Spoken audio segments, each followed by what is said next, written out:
पवार साहेब हे कुटुंब प्रमुख आहेत, ते हम्म, ज्येष्ठ आहेत. हम्म, ज्या दिवशी ही घटना घडली ते दिल्लीला होते आणि दिल्लीवरून आल्यानंतर त्यांनी आल्या आल्या घटना कुठं घडली याची चौकशी केली. हा, आणि मग महाराष्ट्रातलं सुन्न झालेलं वातावरण साहजिक आहे. ते बाप माणूस आहेत.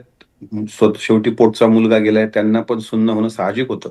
आणि त्याच वेळेस ममता बॅनर्जीचं आलेलं स्टेटमेंट आणि म्हणून एक हजरजबाबीपणा आणि सगळी सर्व गर्दी कंट्रोल करणे, लोकांच्या भावना कंट्रोल करणे. कदाचित या धक्क्या हा, लोकांना जास्त शॉक बसू नये म्हणून एक कुटुंब प्रमुख म्हणून त्यांनी भूमिका घेतली, की बाबा या गोष्टीचं राजकारण करू नका. पण मला विश्वास आहे, हा, हळू-हळू साहेबांच्या ज्यावेळेस ह्या गोष्टी लक्षात येईल, कारण आम्ही 4 दिवसानंतर मी हा विषय बोललोय, कारण 4 दिवस मला सुचत नव्हतं. आम्ही सुन्न झालो होतो सगळे. हो, आमच्या हो, घरात अक्षरशः सुतक पडल्यासारखं वातावरण आजही आहे. हा, त्याच्यामुळे या धक्क्यातून थोडासा मी सावरल्यानंतर ह्या काही गोष्टी लक्षात यायला लागल्याबरोबर मी मीडियात बोलायला चालू झालो.